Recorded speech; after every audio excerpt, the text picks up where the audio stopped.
So here is the video for a readiness assessment tool.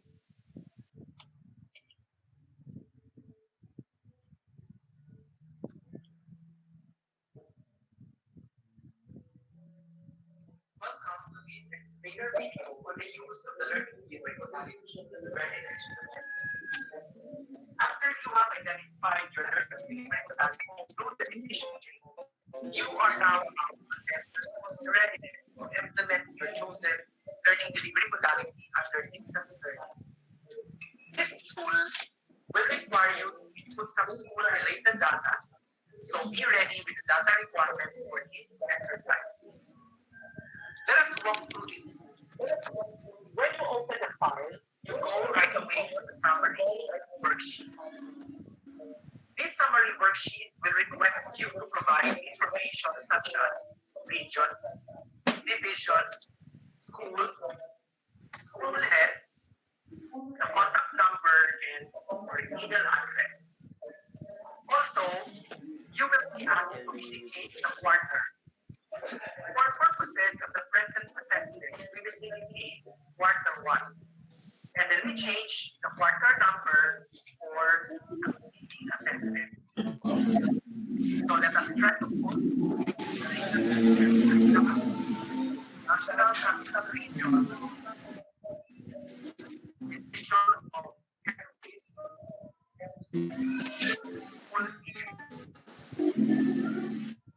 Luzon, National High School. The name of the school head, for example, is Tita Robles. And let us say the contact email is tita.robles @fn.gov.ph. And if you want to put the contact number, then you say 0997-850-850. That's just an example. And we already indicated one and one.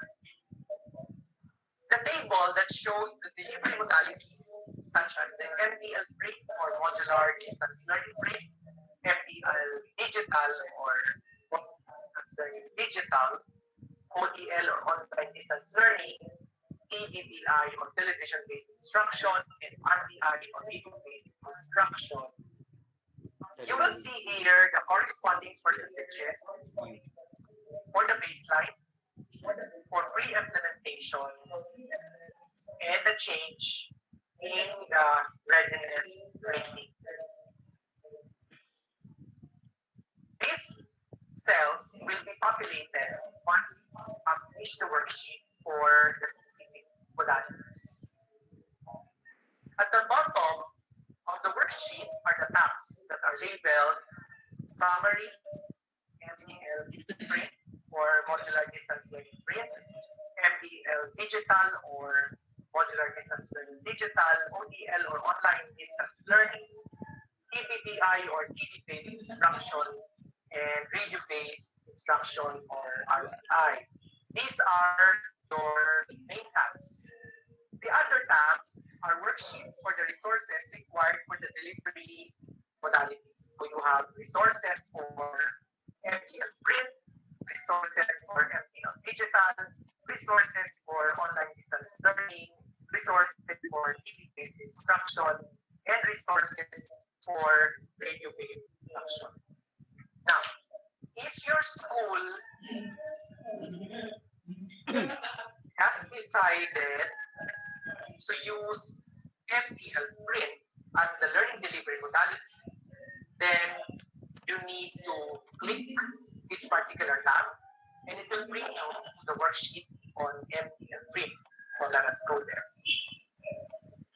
So this worksheet will require you to enter the number of teachers and the number of learners in the appropriate boxes. So for example, again, we will put here 100 and then for the learners we will input 1,500. So automatically, this cell here to pertain to the number of guardians will be updated once you also input the number of learners. So this worksheet will show you columns on stakeholders to refer to school or learners or teachers. It will also show the column for areas of readiness, such as governance, or content, or parents.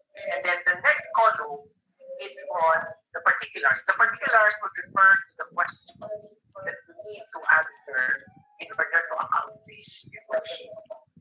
So you have 1, 2, 3, 4, 5, 6, 7, 8 questions for modular distance learning grade to represent the minimum requirements for this particular learning delivery modality.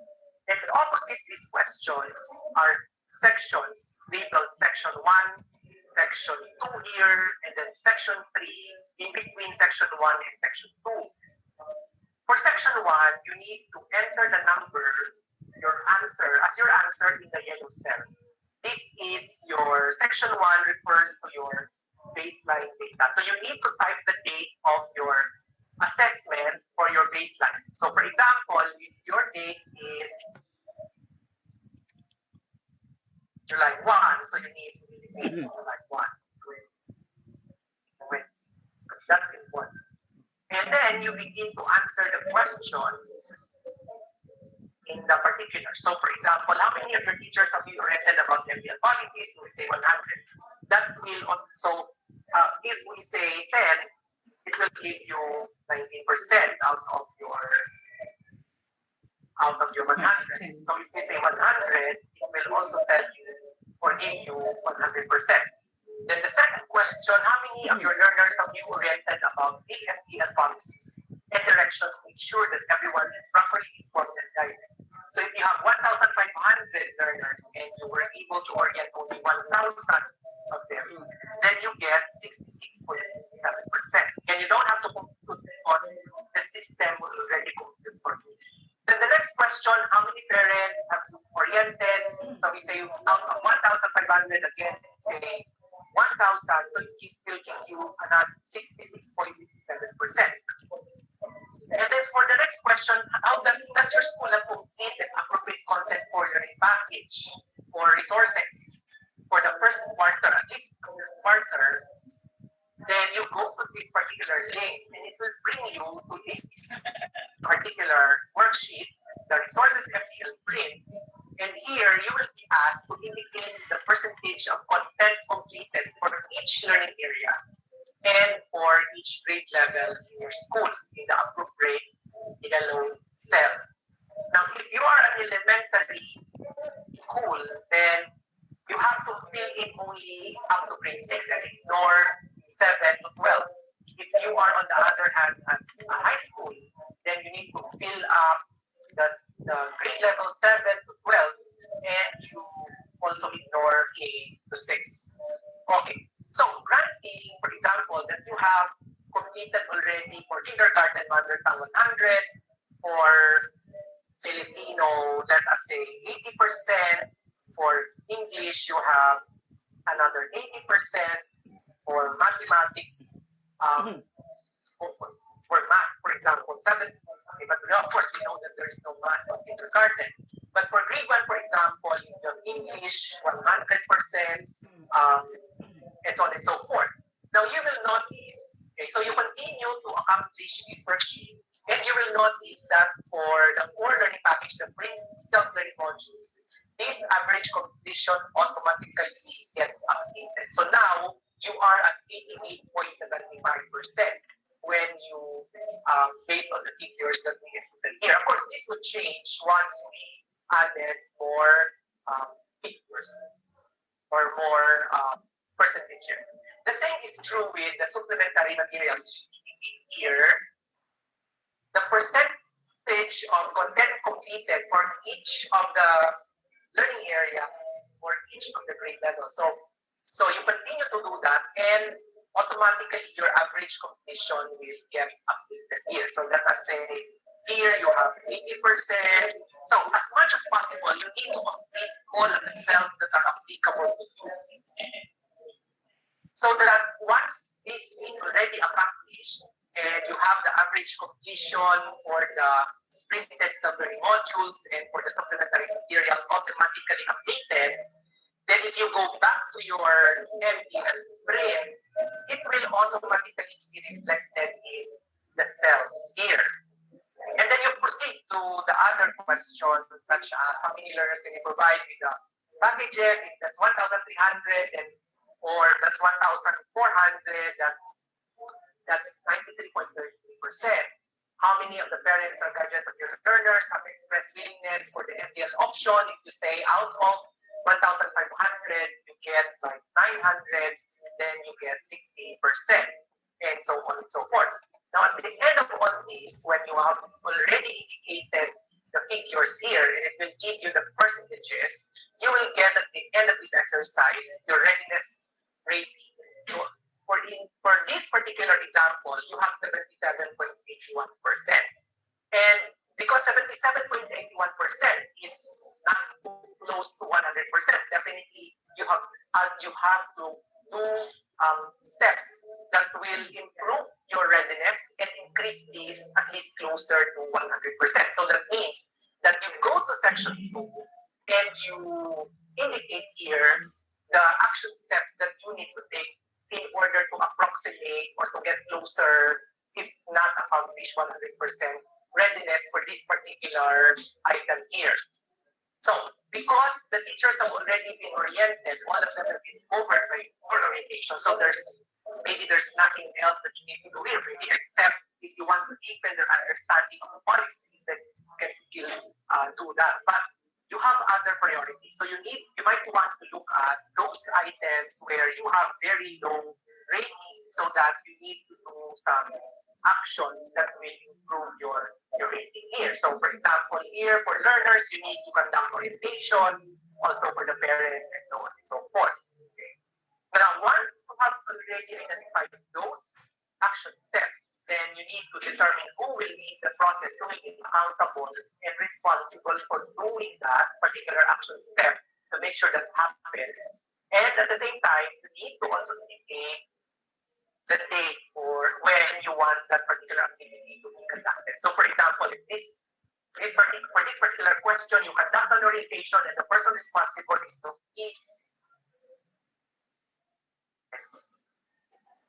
then you need to write them down, and then you say, for example, you want to have it done on July 2, 2020, so that you need to monitor that as go ahead with your implementation of your readiness assessment.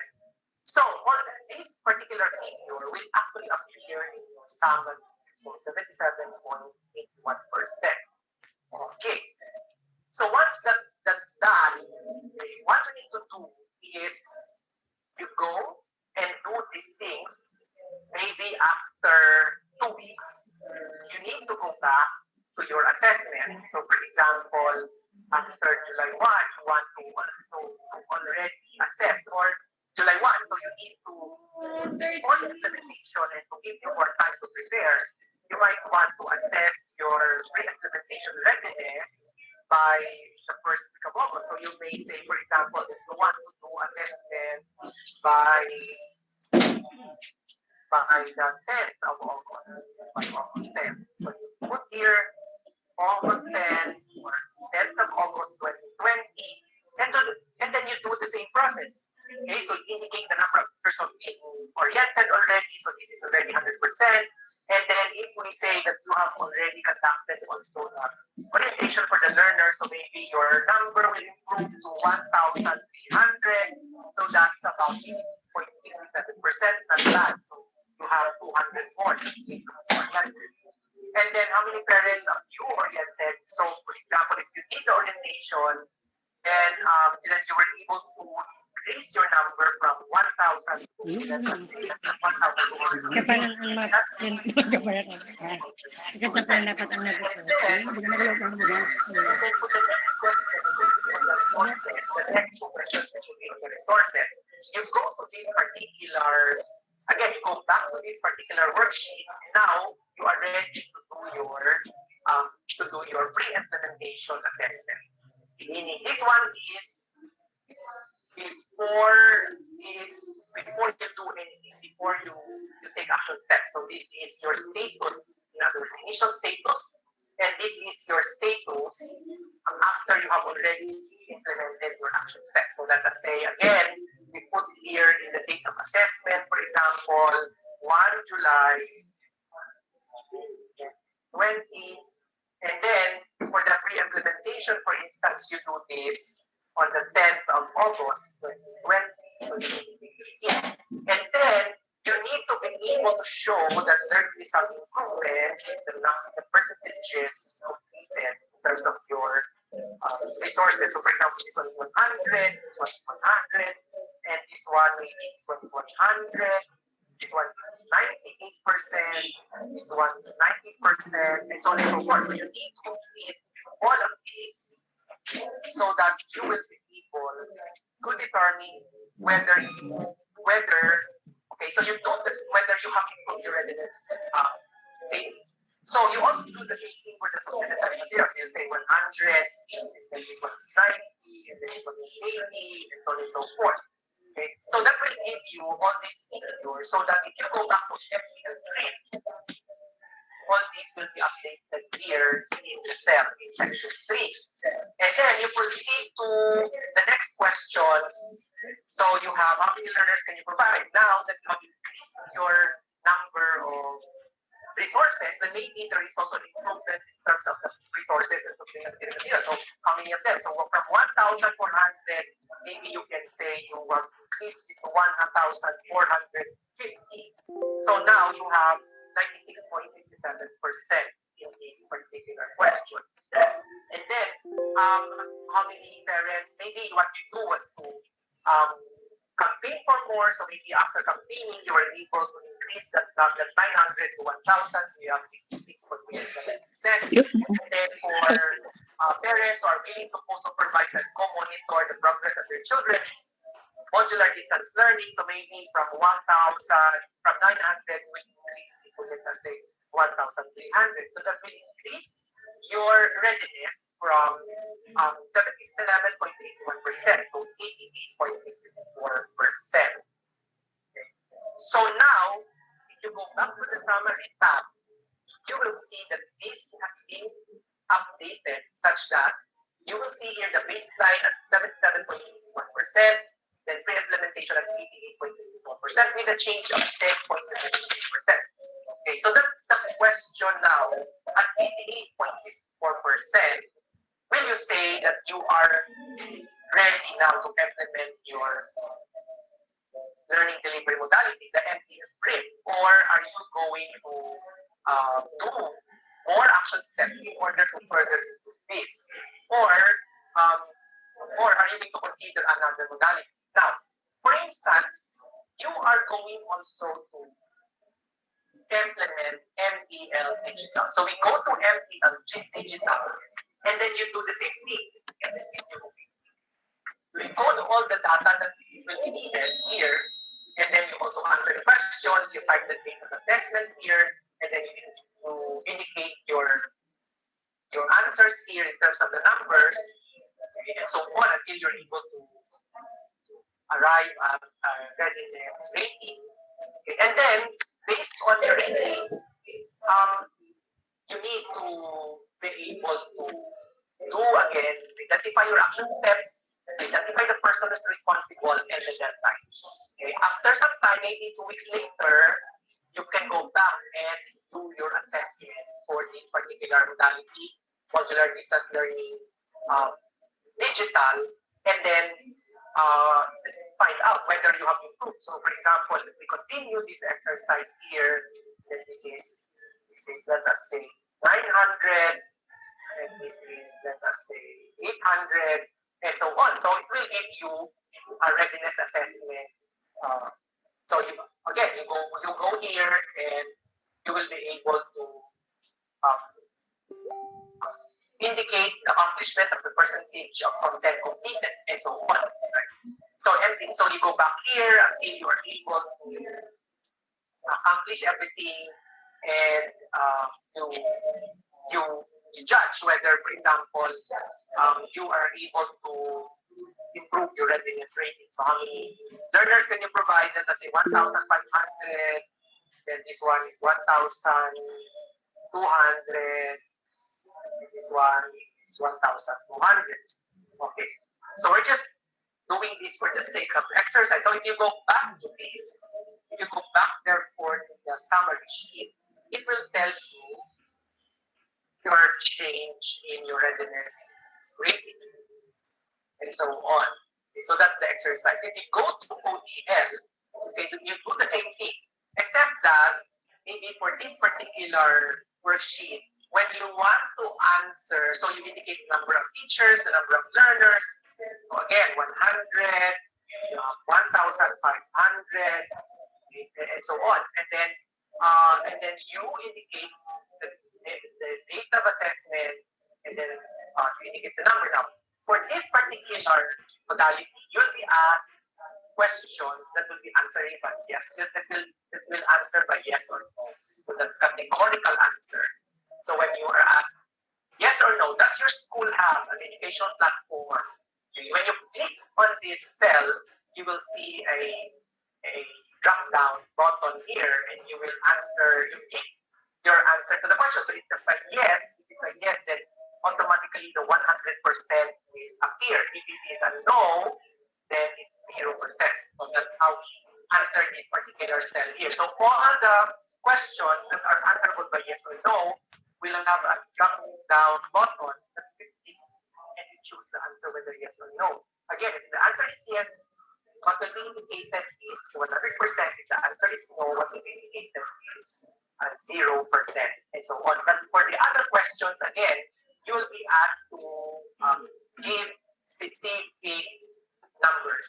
So, for example, how many of your teachers have or can be provided an official email, and so on. So, let's say all of them can be provided with official email, then you get 100%. Now, please take note that if you exceed the number of your teachers, for example, if your number exceeds the given, then it will tell you that there's an error, and it will tell you to make necessary corrections. Right? Okay. So that's the picture of this particular tool. Again, if you go to this question that will require you to go to the resources sheet, then you go to the resource sheet, and then you again indicate the percentage of content completed, okay, and so on. So if you fill in the figures here, again, it will tell you, it will give you the average completion, right? Okay, so I'm just for illustration purposes, I'm putting this here. So that all of these will then be indicated. This is online distance learning. It will update here, and then you continue to answer the next questions. How many of your teachers have the capability to teach online, and so on and so forth. So it will require some level of assessment on your part, okay? And for you to be able to produce the numbers, you need to really go back to your data. Okay? And then again, just like in two other modalities, you need to decide which ones here will, let us say, require actions from you. Okay, such that you need to again indicate the action taken to be taken here, and then the person responsible, as well as the date when you want that particular action to have been completed, such that after some time, like 2 weeks, again, you go to your pre-implementation assessment and indicate the date here. Okay. So whatever you indicate here will be reflected in the summary worksheet here. All right. So we will not complete everything, but let me just walk you through the other worksheets. So TDBI, the same thing. You put the teachers, the learners, and then you go to the yellow cells for you to be able to answer. So any questions that are answerable by yes or no, you will have a tab here that you can click. So if you answer yes, it will give you a 100% rating. If your answer is no, it will give you a 0% rating, and so on. And then there's a link going to your resources worksheet. Click here. So, correct. Okay, so you get the whole process of accomplishing this tool. And then, so you always go back to your summary so that you're able to see the updates. Okay. And then, and then finally, you have the RPI. So same thing, right? You input all the figures and so on. So you need to be able to ensure that all these are accomplished. So meaning the accomplishment of this will depend on the decision of the school in terms of what particular modality you are going to use. In some cases, though, you may need to combine certain modalities. So you need to make separate assessments for each of the modalities, especially for learners of PPT, that they are actually more prepared to take on a certain modality. Okay, so I guess you get the drill for this particular tool. So I hope that this explainer video has helped you in understanding the readiness assessment tool and how to use it. This is going to be very helpful in making your necessary steps in order to improve the readiness of the implementation of your learning plan. Thank you very much. So, thank you. Sandali muna po.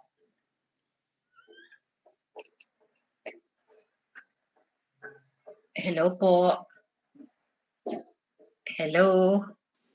Wala na yata ako. Hello, Beth. Sige, go. Okay. So I hope po with having viewed the explainer video, somehow we understand and at the same time we are helped on how to accomplish the readiness assessment tool. Kasi naman, the explanation is, kumbaga, very detailed. And if you will notice po that all the data here that we are going to input in the tool will be based on the LASF that we had conducted and at the same time also during the dry run that we had. Am I right, Ma'am G? Hello, Ma'am Angus? Tama po ba? Kasi Yes, yes po. It's all data-based. So I'm done with the presentation. Back to you, Ma'am Angie.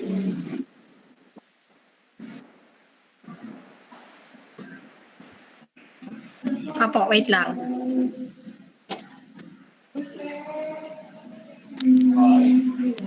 Hello, guys. While Ma'am Angie is Okay. preparing for the press. Can you hear me po? Yes. Okay. Yes. Yeah, you are. Okay na po good. ako. Can I be heard? Opo.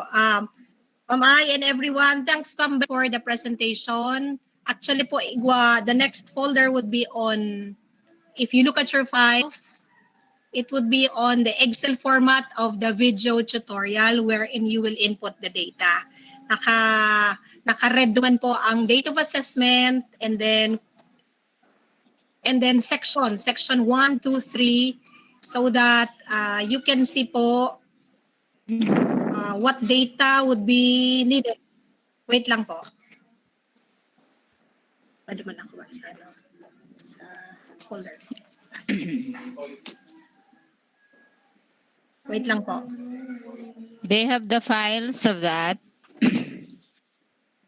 Iba po. Wait lang. Everybody, did you download the Excel format of that? It looks like this. Diba? It looks like this. Can you see po? Can you see? No presentation yet.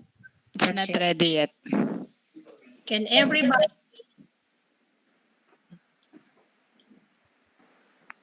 Ayun po. Are we seeing now the summary sheet?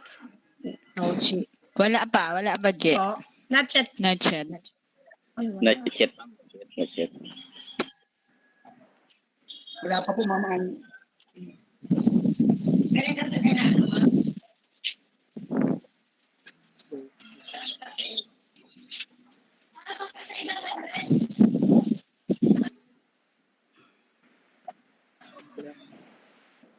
Ayun na po. Okay. kita na. Ayan na. Yan na po. That's the presentation of Ma'am Beth a while ago. Pero this one po is the Excel format. So yan po ang summary. The MDL print. Ito yung sabi kong section 1. You will type your date of assessment, the baseline data, and then the section 3, pre-implementation type date of assessment here. Tapos automatically po may mga computations dyan na lalabas. So you might be able to see what is required po. It's the same for, I think the one you're seeing now is what most of us will be using. Ano po, yung MDL print. The MDL digital would be, meron ng cellphone. You might use that one also. And then, all throughout po would be, magkakaiba lang yung modality. But the same set of stakeholder, area of readiness, and particulars. Like, example number 1, how many of your teachers have you oriented about the MDL policies and directions to ensure that everyone is properly informed and guided?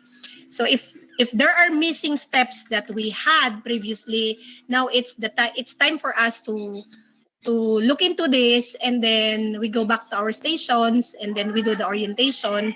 If there are orientations on the area of different modalities, like, kasi in our case, we just opted for modular because we were thinking that would be all.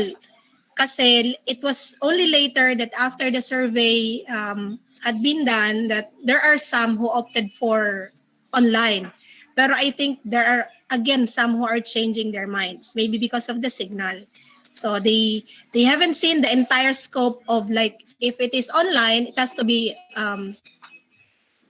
2 days, it has to be like, they will have to be into it for 3 to 4 hours, and they could not be assured of the internet connection. Kasi if many of us are into it already, nag-slow down na ang internet connection. Ano po? So, that's the sample of what Ma'am Beth was showing you a while ago in Excel format.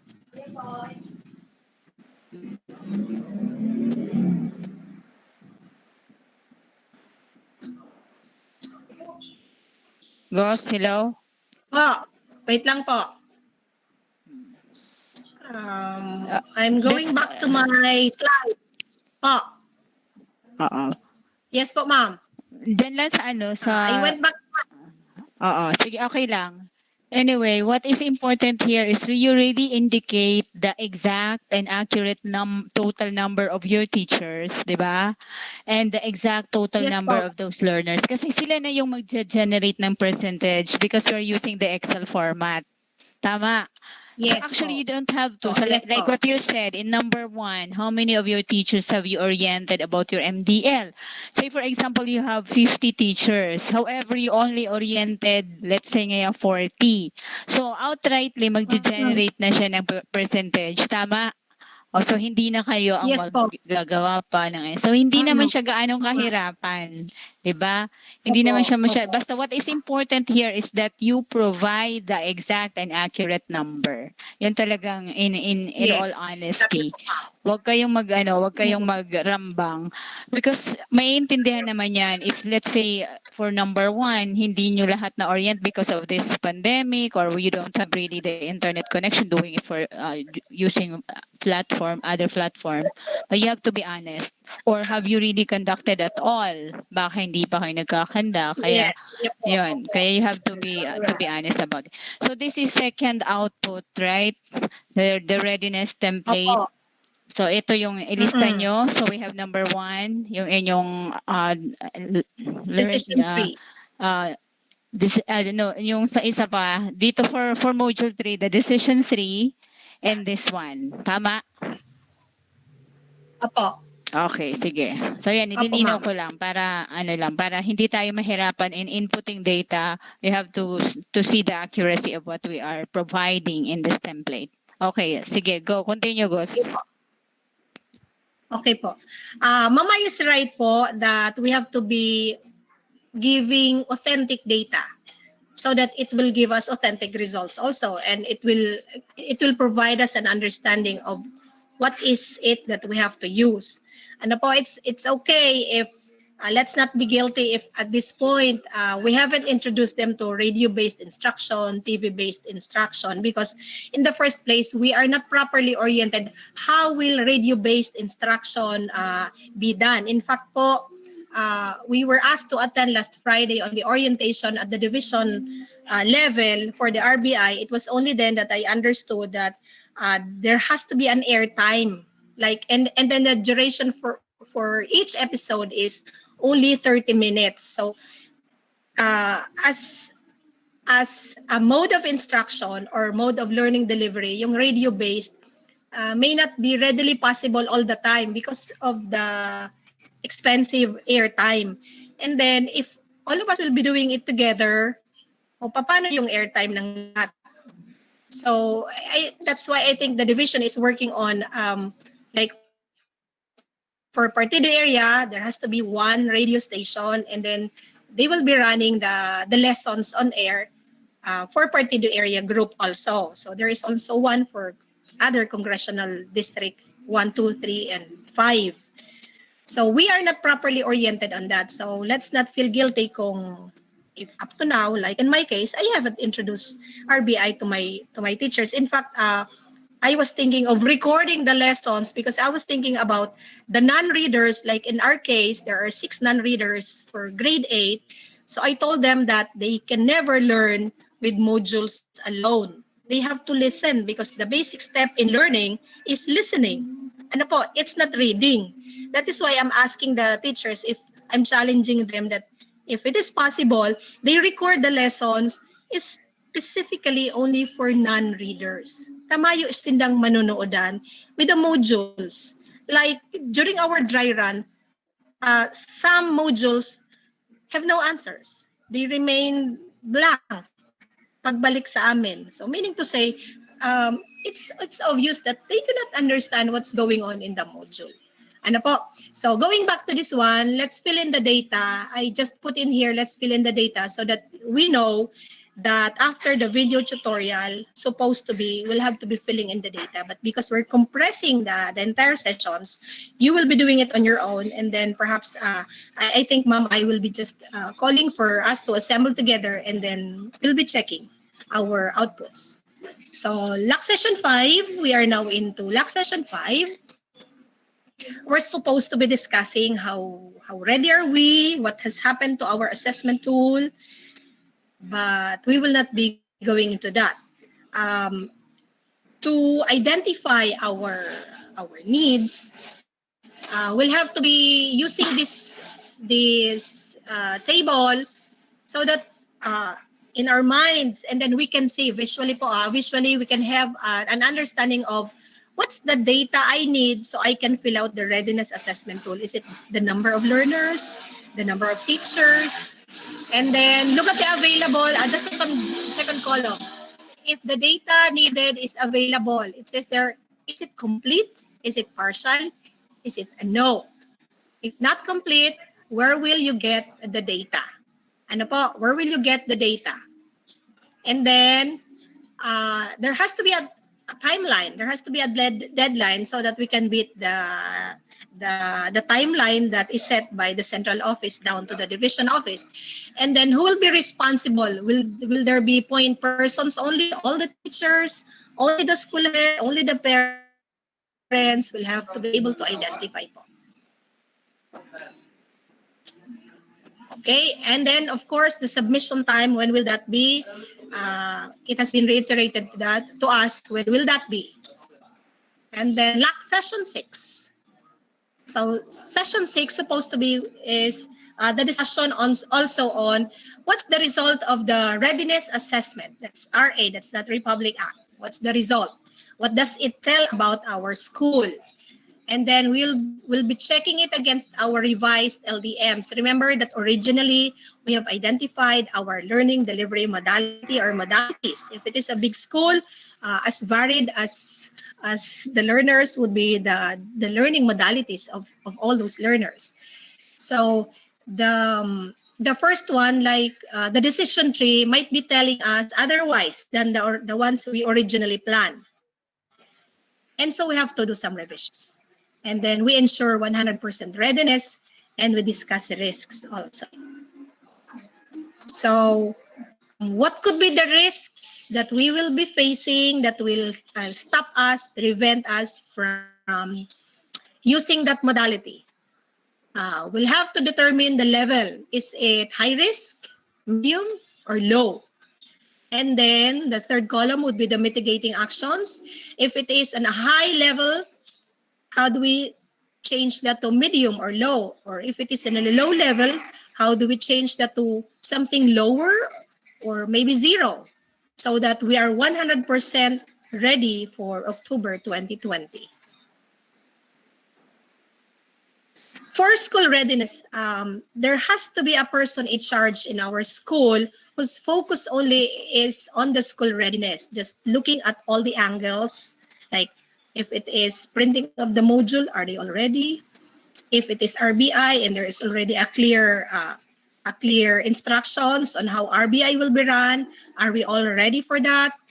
And then what is the frequency of reporting by the person in charge to you as the school leader, so that you will know on a day-to-day basis whether you are getting nearer your goal of being 100% fully ready. And then whenever there is a problem, there should be a timely solution for that. And then the actions for full readiness. Ano po? So again, when will be the submission time? It will be determined. Okay, so congratulations. You are through with module 3, with the decision tree and the readiness assessment tool that is very difficult to look at. Now for the final words, this is what the elders or Rabbi has said. Sorry for the double commas. Do not look outside yourself for the leader, because you are the leader. Thank you and good afternoon. Tapos na po, Mamay. Thank you so much. Let's all give Ma'am Anggo